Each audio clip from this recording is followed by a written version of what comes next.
lumipat ng O7, di-discuss lang naman natin ulit yung syllabus. So, pwedeng hindi na kayo umattend ngayon.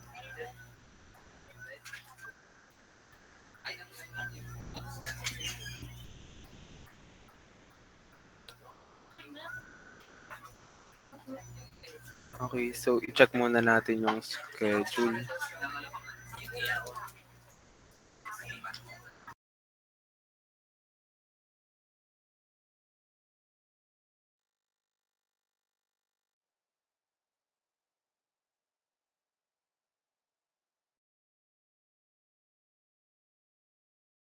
Mga conflict yung schedule.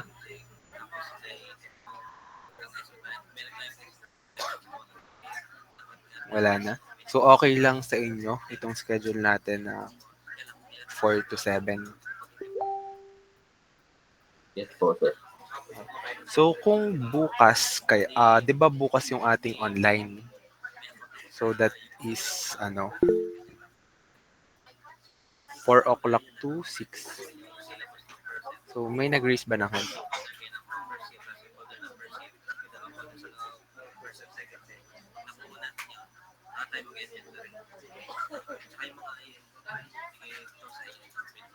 So, pag Tuesday ba, ano yung schedule mo?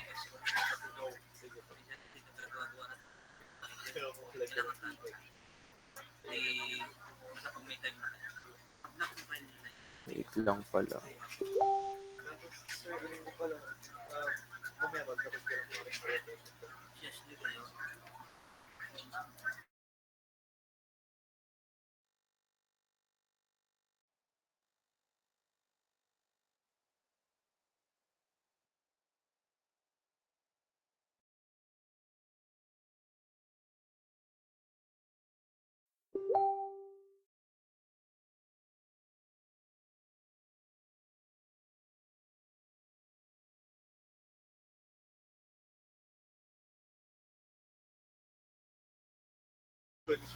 So, pwede ba nating pagpalitin yung ating 3 hours at 2 hours?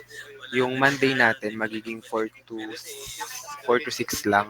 Tapos yung Tuesday, siya yung gagawin nating 3 hours. Magiging 4 to 7. Para yun sa 3:07. So, wala namang magiging conflict. Paano pala pag yung Tuesday natin gawin nating 3 to 6, may tatamaan bang schedule?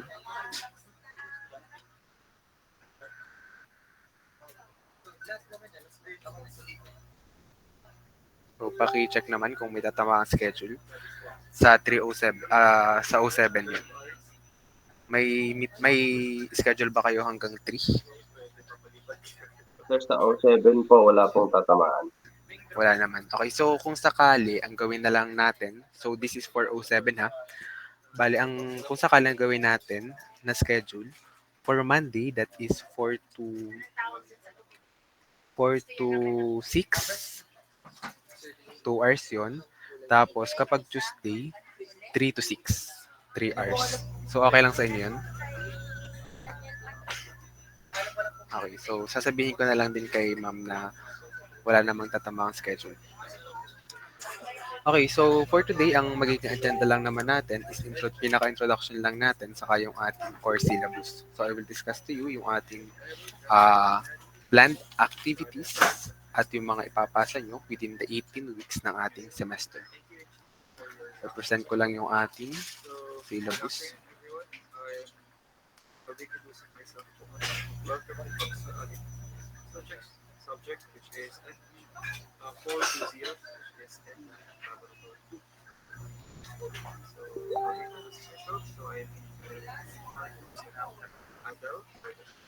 Okay, so ito yung ating core syllabus.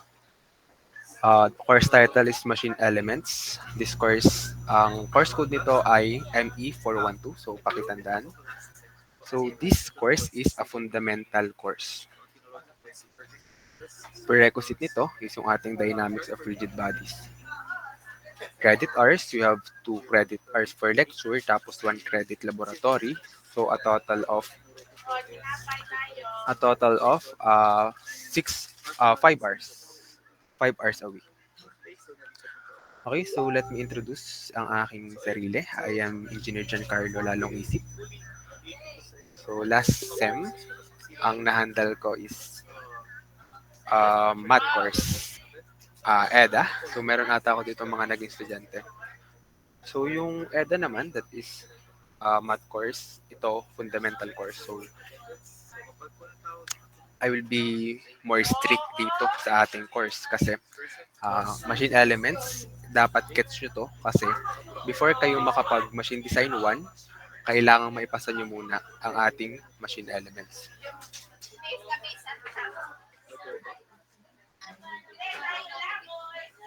So, aware naman ako sa mga nangyari last sem sa inyo, sa machine elements. Pero hindi naman ibig sabihin, okay, lahat ba kayo ay retake?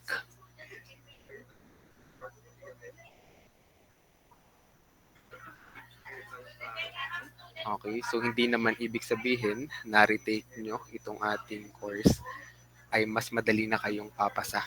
So I will be very transparent naman sa grades nyo kung ano yung binigay nyong grade sa akin, anong output ang binigay nyo. Ipapakita ko sa inyo ang grades para hindi na magtatanong kung bakit ganun ang naging grades.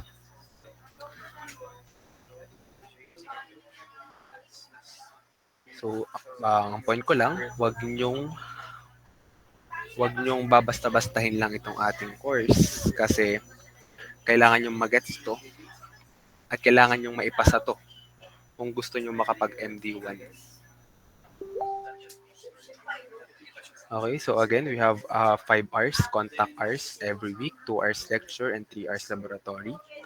For the criteria for assessment, so 20% is your midterm examination, 20% final examination, 25% design plates, at yung 35% ay design project.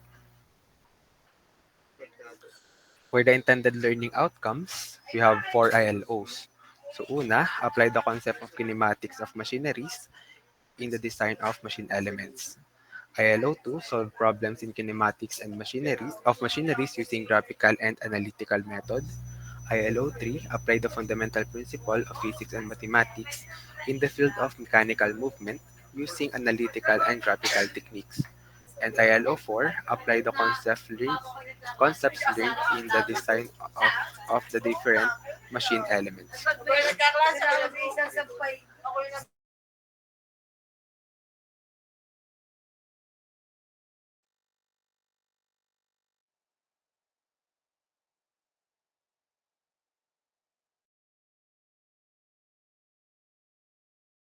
Okay, so ito yung magiging breakdown ng ating assessment.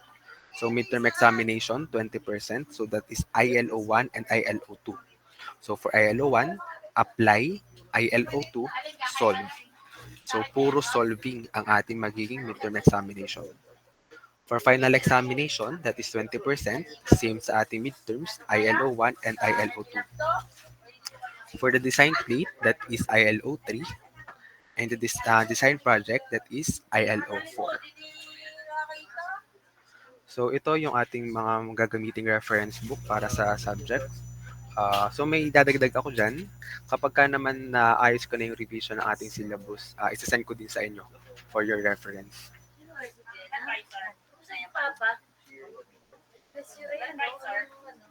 Okay, so next is the grading system. So familiar na naman kayo dito sa ating grading system. So we have kapag ka daw ang nakuha nyong grades ay 70 to 74, so makakakuha kayo ng INC. Tapos mag-removals kayo, and then kapag ka pumasa kayo sa removals, that is papasa naman kayo, pero pag bumagsak, so 5 yun. Okay, for the class policy. So ngayon lang hindi na ako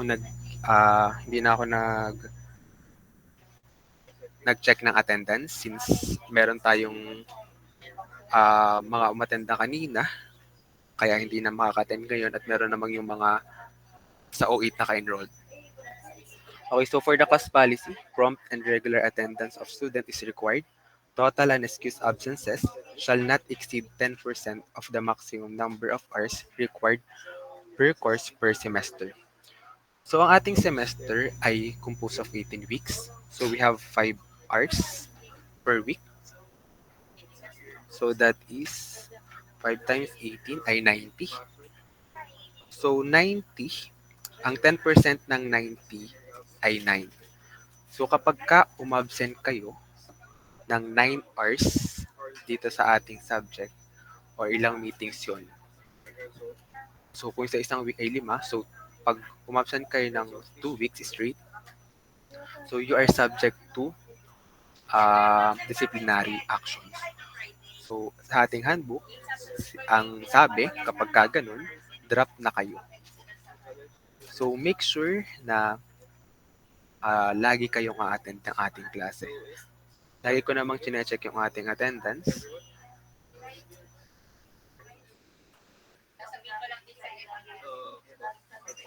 Ayun. So kapag ka excuse absent naman, okay lang yon. Siyempre, kung health related, kailangan ng medical certificate or kung sa bahay, kailangan ng letter ng parent. Pero pagka naman lagi ng naka-letter ng parent at may sakit daw, so titingnan din natin yun. So for the missed examination, same lang sa ating attendance. Students who failed to take the examination during scheduled date can be given special exam provided that he or she has valid reason. For academic dishonesty includes acts such as cheating during examination or plagiarism in connection with any academic works. So such acts are considered major offenses and will be dealt with according to the university's student norms and conduct. Next is dropping. So dropping, dapat it will be made official. So wag na naman kayong mag-drop. So dropping should be made official tapos ipaprocess siya sa ating registrar office. So kapag ka hindi official yung drop, yung pagda-drop sa ating subject, so no choice naman ako kundi bigyan niya ng score na 5. Okay, so proceed na tayo sa ating timeline ng ating mga gagawin for the 18 weeks. So for the week 1, so dapat last week yon. Kaso kaka-approve lang ng petition yun nung Thursday ata. Kaya ngayon lang din tayo makakapag-meet. So for the week 1, so adjust na lang natin yung ating week. So it's either bibilisan natin yung irarush din natin yung ibang lesson. Pero pag hindi talaga kaya, so mag-a-adjust talaga tayo ng weeks. So for week 1, we have orientation and introduction. So presentation yan ng syllabus at ng ating class rules. For yung sunod, week 1 pa din. So we have the introduction of the concepts of kinematics, machineries. So more on na naman to, mga definition, review lang ng mga terms. So we have definition of terms, types of motion, kinematic diagrams, mobility, and degrees of freedom. Saka yung ating Grashof law. For week number 2, we have the vector operation in analytical and graphical method. Tapos, didiscuss din natin yung motion and machinery, displacement, velocity, and acceleration, linkage, and constraint. For week number 3, we have the instant center location. So instant center, so we are going to discuss yung location of instant center. Sa week 3 din yung ating design plate number 1. For week 4 to 7, so medyo mahaba yung topic, we have the velocity analysis method. For week number 8, we have acceleration analysis, tapos yung ating design plate number 2. Ang ating midterm examination is nakaschedule sa week number 9. Week 10, we have the come and follower. Week 11, yung ating design plate number 3. Week 11 din yung ating rolling bodies and pure contact, saka yung ating gears. Week 12, we have the gear train. So ito ay nalipat lang. So week 13 to. Week 13 yung ating design plate number 4. Week 14, yung belts and pulleys and chains. Tapos 15, yung ating flexible connection, stiff pulleys. So for week 16, so that will be the schedule ng inyong presentation ng design project. Week 17, final examination. And week 18, that is the final submission ng inyong design project. Okay, so kung makikita nyo, meron tayong 2 weeks dedicated for the final project. So sa week 16, ipipresent nyo yung inyong final project. If hindi siya napagana or nagka-problema, you still have week 18 para maayos yun. And that is the final ano naman. So hindi naman porket hindi gumana nung ating presentation ay wala na kayo magiging grade. So bibigyan ko pa din naman kayo ng chance.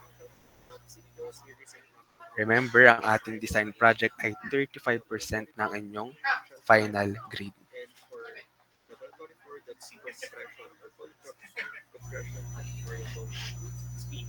Okay, so for the design project, you will be grouped.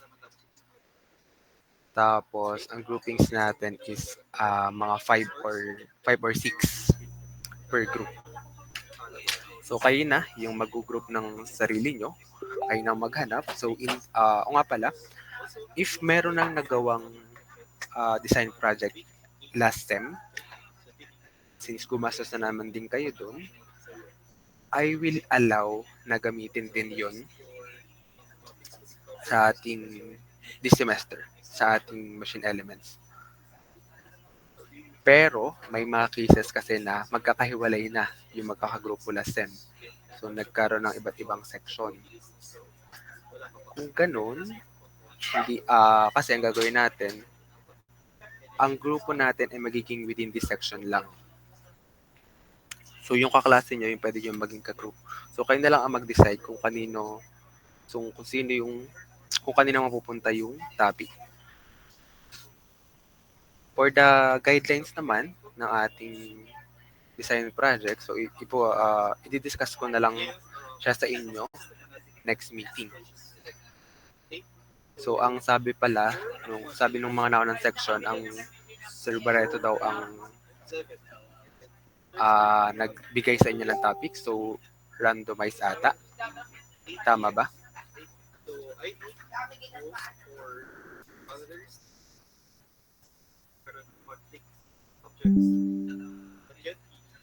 Tama po, sir. Okay, so tingnan ko din kung anong maganda, kung kayo na lang papapiliin ko ng topics or syempre pag kayo pumili ng topics, it will be i-check ko din naman yung topic. Okay, next, yung ating design plates. So ang design plates natin ay face-to-face gagawin. Ano pa ba? Tapos, 'di ba 5 hours tayo per week? So, tingin ko naman, same guidelines lang din naman yung gagamitin natin sa design project dun kay Sir Barreto. Tingin ko naman, alam nyo na kung anong gagawin. Bale, since 5 hours tayo per week, magde-dedicate tayo ng oras lagi sa inyong design project. So, since meron tayong 5 hours, yung 3 hours na lang, kung itatry lang muna natin kung kaya. Pag natapos ng discussion within 3 hours, so yung 2 hours natin will be dedicated lagi sa inyong design project. So, para hindi na kung kailan submission na, kung kailan pa nagmamadaling gawin yung ating final project. Okay, is that clear?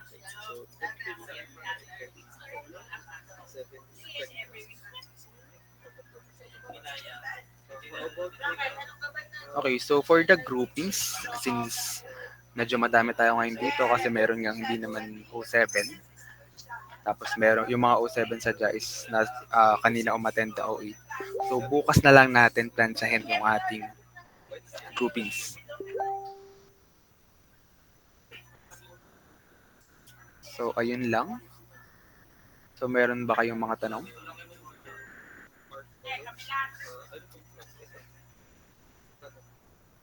Concerns? So, meron din okay, ano yun?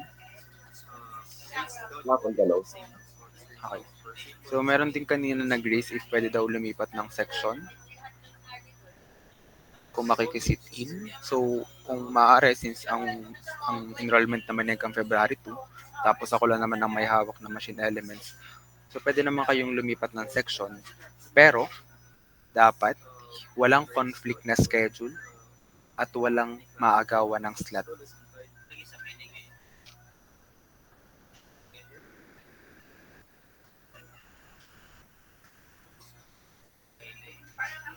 Okay, so nagets naman. So, na-discuss na natin yung syllabus. Baka mamaya may magsasabi pa na hindi naman ito nasabi sa amin. Bakit ganito ang nangyari? So, na-discuss ko na sa inyo ang syllabus. Alam nyo na kung paano kayo gigradean. Alam nyo na yung mga percentage ng inyong mga assessment. Alam nyo na kung saan saan nyo kailangan galingan. Okay, so take to na to. Kaya dapat mas seryosohin nyo pa yung ating subject.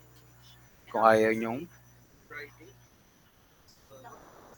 nyong magkaroon ng failing grades dito. So, inulit ko lang, ang nakataya dito sa machine elements ay yung inyong machine design 1. Okay, so may tanong pa ba? Okay, Haboneta. Sir, i-clarify ko lang po yung magiging bagong schedule po ng Pro7. Okay. Bali, yung ating Monday, gagawin nating 2 hours lang. So, wait lang, check on schedule. 4 to 6. Tapos, yung ating Tuesday, yun yung gawin nating 3 hours. 3 to 6. So, okay lang ba yun? Okay lang po, sir. Okay. Basta wala namang naging conflict sa ibang subject. Apo, wala po. Okay, sige. Hindi po. So, ano pa? May tanong pa ba? Okay, sa Diwa. So, pwede ko po bang itanong na rin po yung schedule po ng 3 to 08 po kung magbabago rin po, sir? So, sa akin kasi, ang nakalagay na schedule ng 3 to 08 ay yung Monday, 7 to 10. Tapos, Friday, 10 to 12. So, parang hindi naman na mababago yun. Bali po, sir, yung Monday po ang online po. Yung Monday natin Oo, online yon. Kasi yung Friday natin ay face-to-face yung 10 to 11:30. Okay po, sir. Thank you po.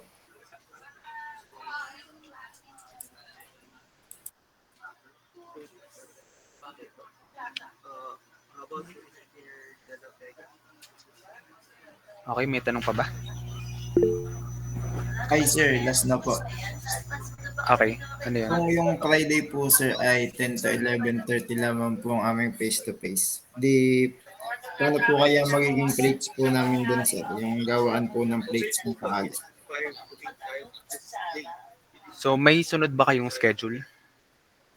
Tuwing Friday po, sir, ay pagkatapos po ng klase natin ay wala na po. Yun. So, asynchronous naman yung 30 minutes na tira. Tapos, since yung iba, magkakaroon ng time kasi 'di ba 3 hours yun. So, mag-extend na lang kung mayroon tayong submission, mag-extend na lang tayo ng time. Okay po, sir. Thank you very much po. Okay.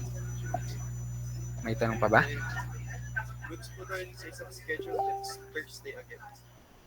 Okay, so yung discussion natin for week 1, yung pinaka-introduction to machine kinematics of machinery ay bukas na natin simulan. Kung wala na naman tanong, if may tanong pa, hindi lang masabi dito, i-erase na lang dun sa ating space or i-chat mo na lang ako sa Google Chat. Kung wala namang tanong na, sige, you can leave the meet.